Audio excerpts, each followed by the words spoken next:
First of all, thank you for those of you who turned up in pink. So can you just give yourself a and those who didn't, yeah, we'll deal with you later. Yes, I'd like to acknowledge the Gadigal people of the Eora Nation as the traditional custodians of the land on which we meet today. It's quite overwhelming, it's like 2 years. And this morning I'd like to just do a very short history of the Pink Sari project and, as just said, celebrate some achievements and reflect on the power of community engagement. So, for those of us working in public health, and most of us here are, in communities, we often acknowledge and we actually say that, there's diversity, culture, there's so many layers there's no such thing as one community. There's no one Indian community, there's no one Sri Lankan community, there's identities, diversities, social class.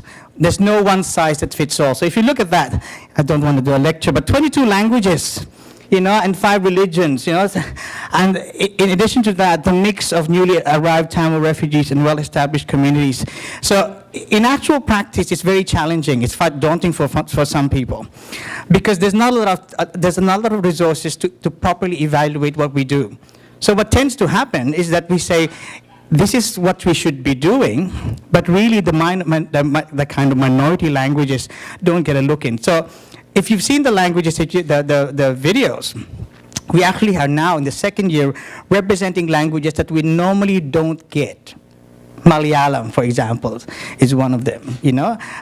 Gujarati, Hindi, Tamil. I know there's a lot of you, but for the first time, because I think we want to look at efficiency more at the time. We kind of look at it from an economic, rational approach that we need to spend our efforts. But the assumption there is that we're the only ones doing the work. We in health. Okay, so.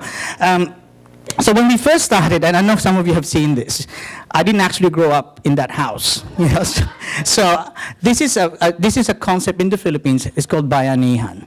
So it's when I was growing up, it means 2 concepts. One is the actual lifting of the house, but the other is the concept of solidarity, of people coming together for the common good. And we actually ask ourselves, how can we bring all these diverse people together? And is this something that's typically Asian? This sense of solidarity, Are we really just about being collective societies? And the answer is no. So for those of you who've seen this a few years ago, this was in Perth.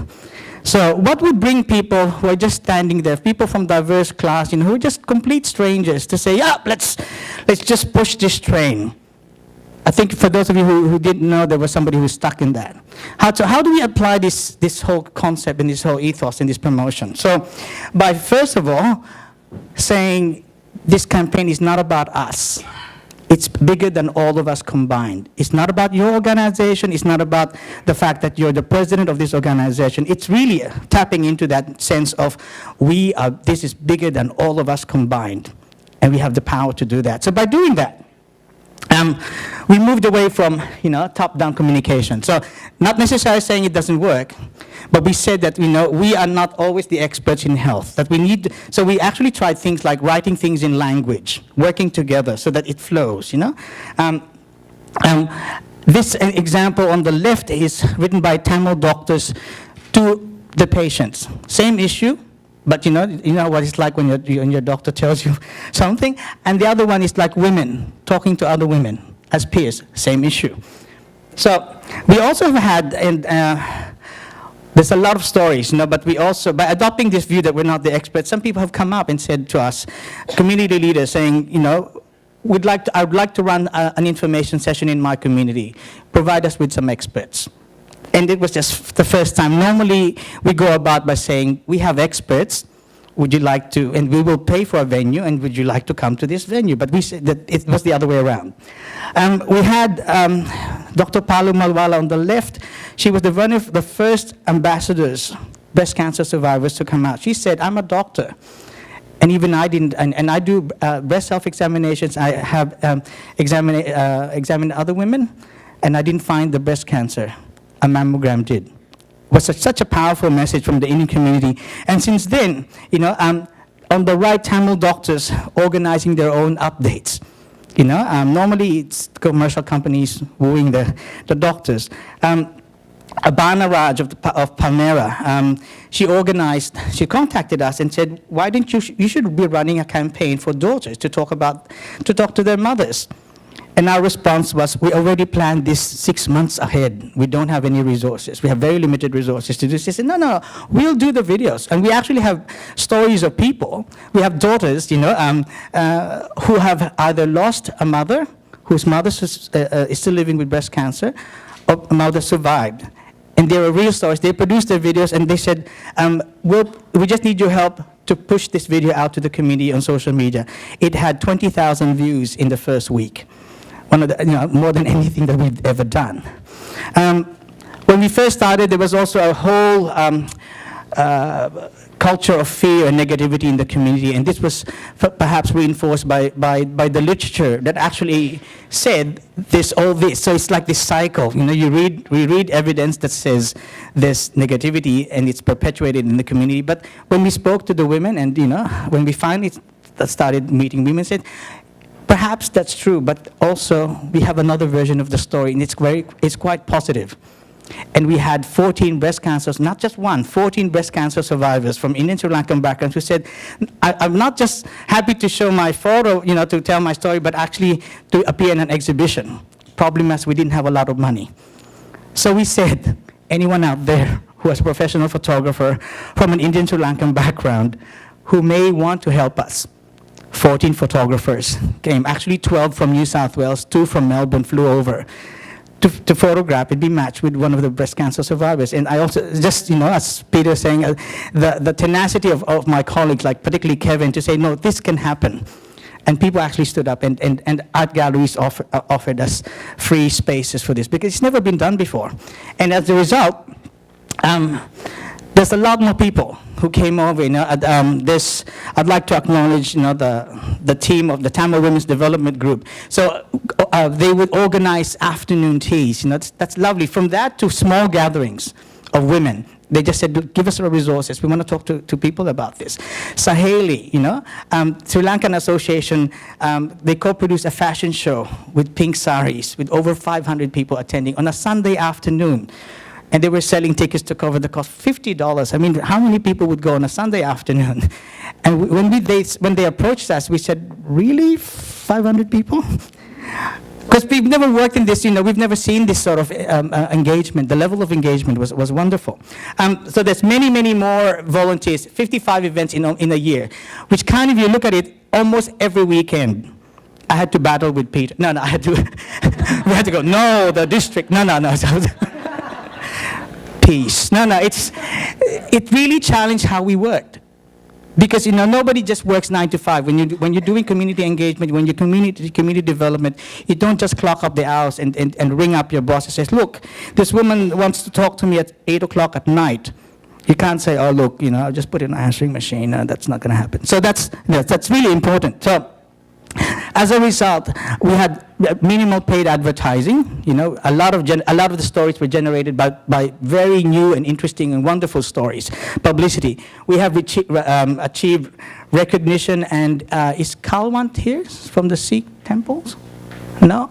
Well, we've had women who are not your elected presidents who stepped up and said, we want to discuss this at the Sikh temples. And for the first time, we've had engagement at the temples, across Sydney, and they're taking it to the rural areas. So I really honor people like that. And as I said, there's a lot more. Some of the achievements started small, like we had the first time oral presentation at the Innovation in Treatment Care Conference by the Cancer Institute. Then the district recognized us for excellence in innovation.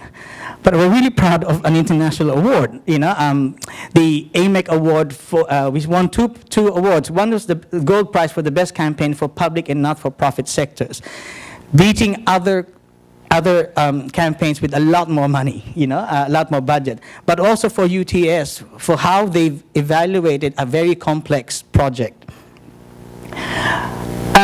The other thing I'm particularly proud of is the level of what you call in the industry scaling up. that the Tamil doctors, this is not confined, this approach is not confined to breast screening. It's also for cervical and bowel screening. And they actually had, and thanks to Cancer Institute and Breast Screen, funded us to co-create another program that extends this notion. Why can't we have, we have had women approach us and say, well, why can't you co-locate breast screening and cervical screening? It makes sense, So these are sort of concepts. Also, Associate Professor Nimala Padmanathan of Westmead Breast Cancer Institute said she's heard about pink burqa. So, I'd love to go to Queensland if we get funding, but yeah. Just to find out, that it's not just, and we've also applying this process with the evidence to practice grants, with Italian women, there's apparently 10,000 women who are underscreened in the Italian community. So we're looking at applying the similar processes. So in terms of going back to the story, where we started with the story of, of collective action, it happens, and it's not just, in Asian countries or collective countries, it can happen anywhere. And I think it's just really about recognizing that the power of the community, when we don't see it, we see ourselves as equals, and we're experts as well. So that's this is now, 100 women, and I'd like to. This is one of when I did an emerging leaders course in the district, and I love this slide because. But also, I also really would like to honor my team and the district and for going against this, for believing it, yes, acknowledging that there are boundaries about how we perceive the world and how we do things, but at the same time, we also have the courage to embrace innovation and take risks with a lot of arguments, but we get there. So, so if you like this presentation, again, a more plug to like this on Facebook, and again, I think this is real, and Peter's already said it. I'd like to honor the staff that I work with. A very diverse group of people, and I think this whole story is about reinforcing the notion that, especially now in the political climate, that diversity doesn't really tear us apart. It actually builds communities stronger than ever. So thanks very much.